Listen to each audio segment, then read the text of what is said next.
भगवान बुद्ध अपने शिष्यों को उपदेश दे रहे थे कि तभी एक शिष्य ने उठकर कहा, बनते, क्या यह सत्य है कि जो व्यक्ति जैसा अन्न खाता है उसका मन भी वैसा ही हो जाता है। यह सुनकर बुद्ध ने एक कथा सुनाई। किसी जंगल में एक साधु रहता था। कितने ही लोग उसके दर्शन करने को आते, जो भी जाता उसे शांति मिलती। एक दिन उस देश के राजा भी वहां गए। देखा, साधु एक वृक्ष के नीचे बैठे हैं। सर्दी और वर्षा से बचने का कोई प्रबंध नहीं है। राजा ने कहा, महात्मन, यहाँ तो बहुत कष्ट होता होगा, आप मेरे साथ चलिए, महल में रहिए। साधु पहले तो माना नहीं। राजा ने बहुत आग्रह किया तो बोले, अच्छा चलो। महल में गए। एक सुंदर कमरे में ठहरे। हर समय नौकर उपस्थित रहने लगे। अच्छा भोजन मिलने लगा। 3 मास व्यतीत हो गए।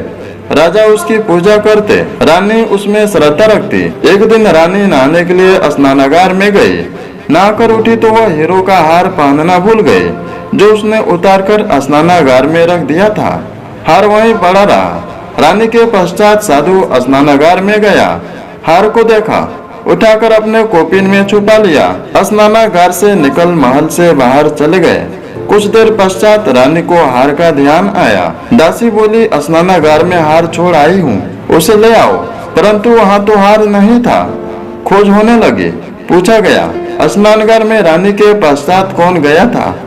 पता लगा कि महात्मा जी गए थे। महात्मा की खोज होने लगी। महात्मा मिले नहीं। राजा को ज्ञात हुआ तो उसने सिपाहियों को आज्ञा दी, उस साधु के पीछे जाओ, उसे पकड़कर ले आओ। इधर से महात्मा शहर से बाहर निकले, जंगल में चले गए। दिन भर चलते रहे, पांव थक गए। भूख भी सताने लगी तो जंगल का एक फल तोड़कर खा लिया। फल था एक औषधि, उससे दस्त लग गए। इतने दस्त आए कि महात्मा जी निर्बल हो गए। तभी उन्हें हार का ध्यान आया। उसे देखते ही बोले, मैं इसे क्यों उठा लाया, मैंने चोरी क्यों की। उसी समय वापस चल पड़े। आधी रात के समय राजा के महल पर पहुंचे। आवाज दी, राजा जागे। महात्मा ने उसके पास जाकर कहा, राजन, आपका यह हार है, ले लो।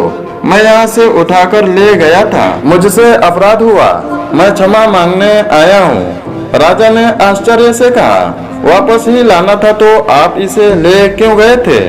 साधु ने कहा, राजन, क्रोध न करना। 3 मास तक मैं तुम्हारा अन्न खाता रहा, उससे मेरा मन पापी हो गया। जंगल में जाकर दस्त आए, शरीर शुद्ध हो गया, तुम्हारे अन्न का प्रभाव समाप्त हो गया। तब मैंने वास्तविकता को जाना और वापस आ गया। इसलिए कहते हैं कि जैसा अन्न खाओगे वैसा मन बनेगा। जो व्यक्ति गंदा और खोटा अन्न खाता है तो उसका मन कभी अच्छा होगा ही नहीं। अन्न को जिस भावना से कमाया हो और तैयार किया गया हो, उसका प्रभाव मन पर पड़ता है।